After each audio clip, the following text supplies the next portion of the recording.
So how are you all today? Let's see some action. So we started off with a very energetic note. We all love ourselves, so I'm sure everyone's charged. So how are we today? Good? Oh, great. So the agenda today is digital secure India. And typically we know that there is a lot of things happening on the digital front. Who would have imagined that we would outgrow a lot of growing countries in the last 2 years when it comes to digitization, right? So we also had a very informative brainstorming power workshop yesterday, and we got a lot of inputs from a lot of you as well. So based on that, we said, let's have a discussion, let's try to brainstorm, let's make this an interactive session. We don't want this to be a monologue. And let's learn from each other here. So the crux, I would like to draw your attention to the word secured. Over the course of last 2 days, we've heard a lot about Digital India. Very illuminary speakers have come and explained that the way forward, the way we are going about it. We just heard about ONDC. A while ago, we heard Mr. Narayan Murthy talk about what an amazing work Keltron is doing. So of all this and the brainstorming session that we had, two things are very clearly established. One, that digital is the way forward, and there is no looking back. Having said that, the way exponentially digitization is increasing, the way India is setting global standards in terms of UPI transactions, name a thing, CoWIN, we have so many examples. So this is going to increase exponentially, and what is going to increase exponentially along with that is also very clearly established is the cyber threat. How many of you remember or can recollect the word Stuxnet? Anyone from my generation? Yes, people from my generation know Stuxnet. So for the others, I would just explain what Stuxnet was. The entire uranium enrichment program of Iran was sabotaged by this one single worm called Stuxnet. This was creation of US Department of Defense and Israel. What it did, this worm was injected into the cyclotron which is used to enrich the uranium. And it changed the clock speed. And since the clock speed was changed, the required enrichment could never be achieved. That set back the Iran's nuclear program by a decade at least. That was back then in 2010. We are in 2023. The amount of digitization and the amount of connected world we are living in today has grown leaps and bounds. So with that, these two thoughts process put together, what is required is that we need to secure ourselves. Digital India, yes, but we need a secure digital India. Absolutely. So Colonel has hit the nail on the head. So let me throw some statistics here. So the more digitized we get, obviously we are also coming into the eyes of a lot of malicious elements as well. Can somebody put an estimate on the number of cyber incidents that have happened in the country over the last year? Some estimate? So we had close to 18 lakh cyber incidents, as per estimated 18 lakh cyber incidents, and these are more reported ones, right? And more than that, there would be a lot of cyber incidents which are hidden, which has not even come to the forefront, which means that there is a systematic attack over the Indian environment because the country is being seen as a growing economy, and as a part of a growing economy, there is a targeted attack happening not only from people who want to make money, but also hacktivists and anti-nationals, right? So, like we were discussing in the power session we had yesterday, this is no longer about an incident. It is more about an attack on a country. And when a country is attacked, you do not work. The soldiers are not the only people who fight a war. The whole country tries to mobilize its resources and work together. And that's where we feel we need to work as a team. The government, the private organizations need to work together, bring in their intelligences together to see how we can tide over the situation. Yeah, so this is the thought which I'm carrying forward from, some of you were there in that power discussion, and I want to share it with the others also. Like what Sajeev was trying to mention, it's a war. We are continuously at war. What happens in war? When two nations go at war, one enemy tries to, infiltrate into the other's territory and, take over the land. But those days are gone. Those days of, the humongous cavalry charges and the aircrafts coming by are gone. Those kind of warfares are not going to happen anymore. What is going to happen is the warfare that we are seeing today. This is the reality. It is a ongoing war every time, every second, every now and then. We are continuously at war. So when you are at war, it is not one single agency which is, the entire war-waging potential of the nation is put to test. And so is the situation now for all of us. We all have to put our minds together. What very clearly emerged in yesterday's discussion is that as the part of governance, the government has to put the policies in place, create the facilitative environment in which the industry, the experts from the industry and the academia can all come together and ensure that the digital infrastructure of the country is not compromised. These enemies of our nation, our infrastructure, which could be the state actors, which could be non-state actors, or which could be enemies, which, mind you, these enemies are not petty anymore.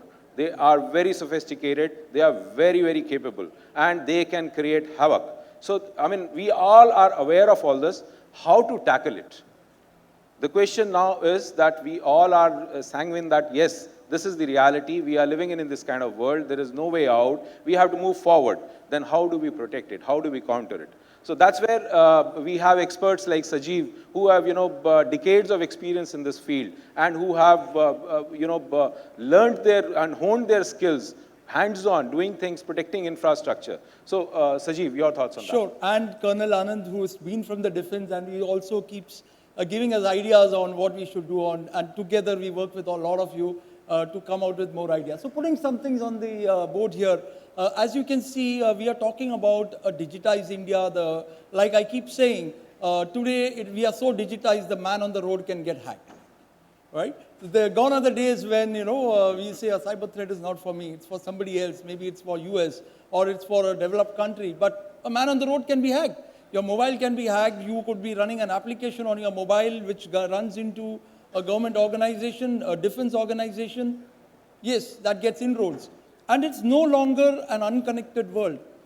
Attack on one organization could actually bring in an attack on another organization.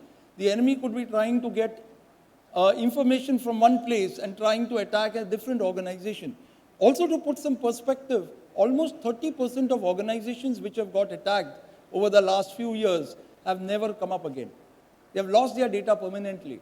So just imagine if there is a ransomware attack, you have not put the checks and balances, you don't have a DR, you don't have a monitoring system, what happens, right? So putting some perspective, we are talking about number of cyber attacks in 2022, estimated around 18 lakhs. We are also talking about an organization is being attacked more times, more often than the global average. We are getting attacked almost 1,887 times per week, compared to a global average of 1,146 times a week, right? That itself shows that whatever we are trying to say is very, very real and on the ground, right? We are also talking about a significant increase of cyber attacks on governments, not only in India, across the globe, and more so in India because somewhere the feeling comes out very clear that yes, it's a last priority, and the attackers seems to know it, right? Also putting some statistics here on the type of info stealers, I'm sure you could relate to a lot of it, especially ransomware. We see a lot of ransomware attacks, and many a times it's almost impossible to recover from a ransomware unless you are able to catch it before it actually gets into your system.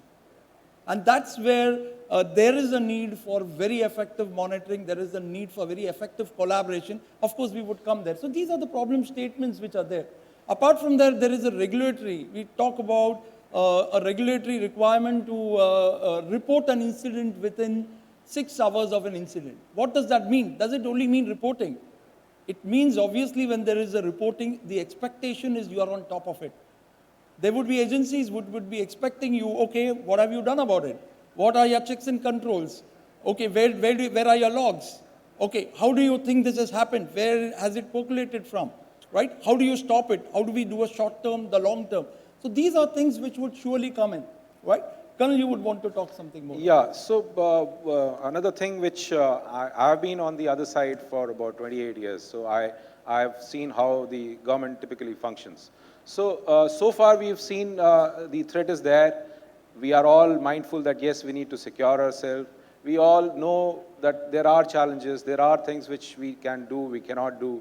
So from the governance perspective, one thing which I faced on the other side was that it is very difficult to keep pace with the ever-changing, ever-evolving technology because the government procurement process has its own definite lead time, has its own ups and downs and the boundaries to be followed. And so far we've only talked about the defensive mechanism. We are only trying to secure ourselves. We are only trying to protect ourselves. But all of us know that offense is the best form of defense. We've not even talked about offensive part. So there is no way a government organization can even think of those dimensions. So that's where the collaboration between the industry, that's where the collaboration between the government bodies and the experts like Sajeev and the companies like ESDS who have decades of experience in managing this kind of infrastructure.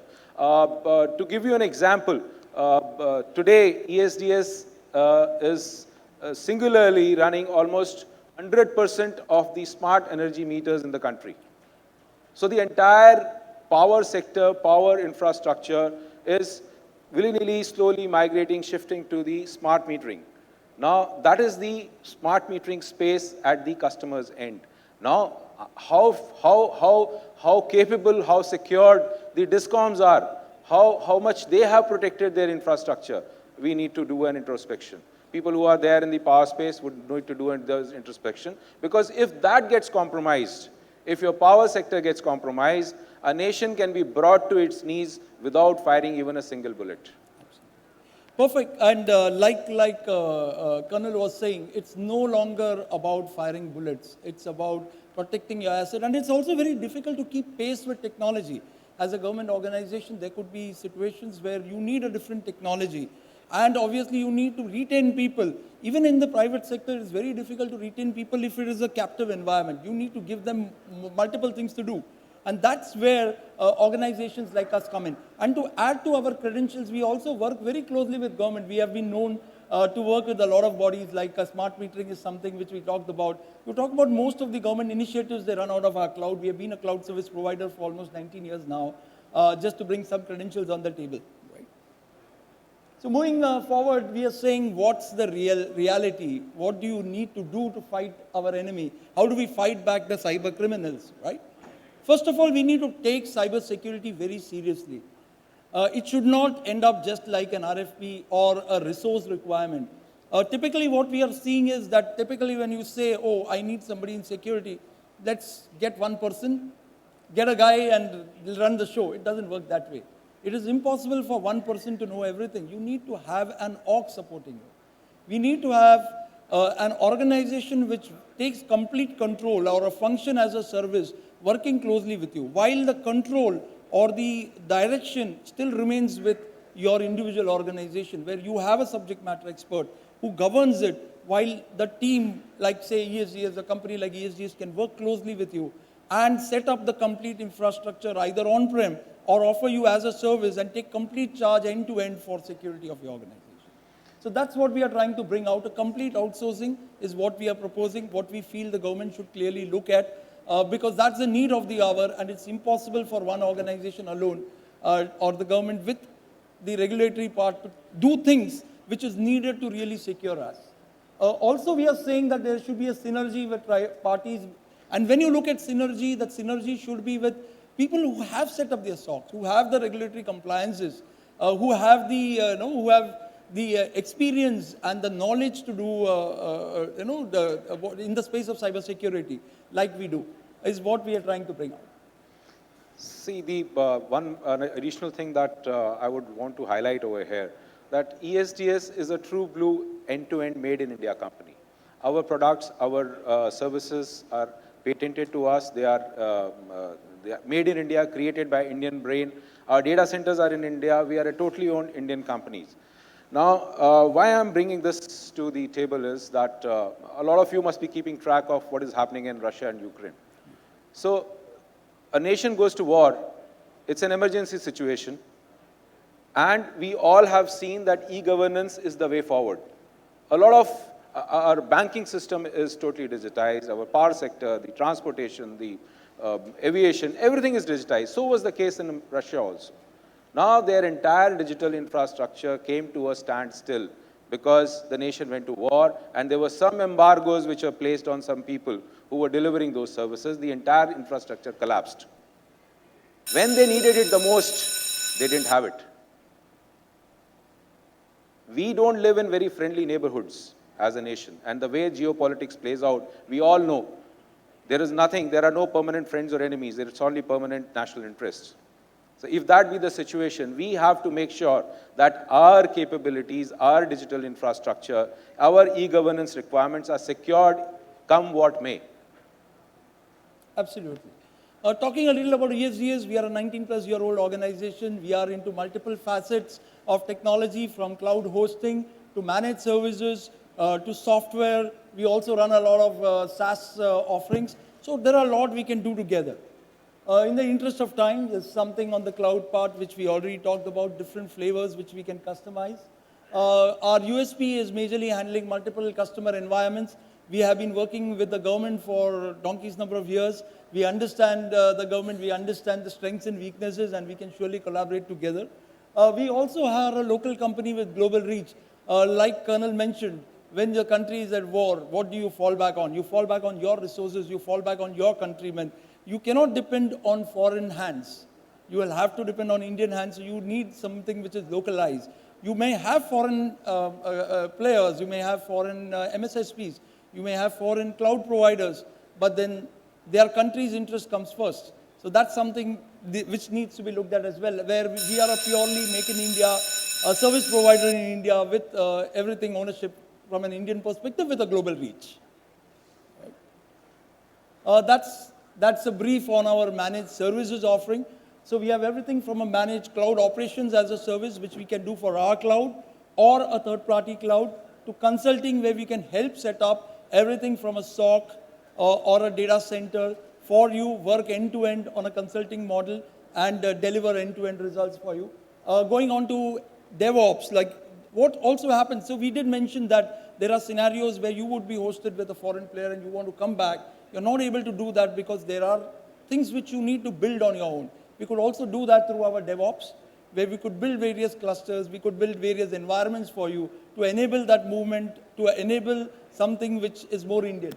Also getting onto the managed security services, we have multiple layers here. So we offer SOC as a service under which we can do a complete assessment for you, understand, set your security posture, come out with the gaps, and also suggest on the way forward. We also have multiple component as a service. We also do VAPT, and also beyond perimeter monitoring, like dark web monitoring, brand monitoring, etc., which could help you look at phishing sites, take down phishing sites, also understand if your credentials are leaked and what are the source of those leakages, so that you could plug and enable a faster movement into a more secure digital economy, right? Secondly, we are talking about EDR. Like obviously, your SOC is only as safe as the components which you have. So we are talking about EDR as a service, DLP as a service, and multiple other things which we can have. I understand in the interest of time we stop, but we are here. Please feel free to reach out. That's all from our side, but we leave you with the thought.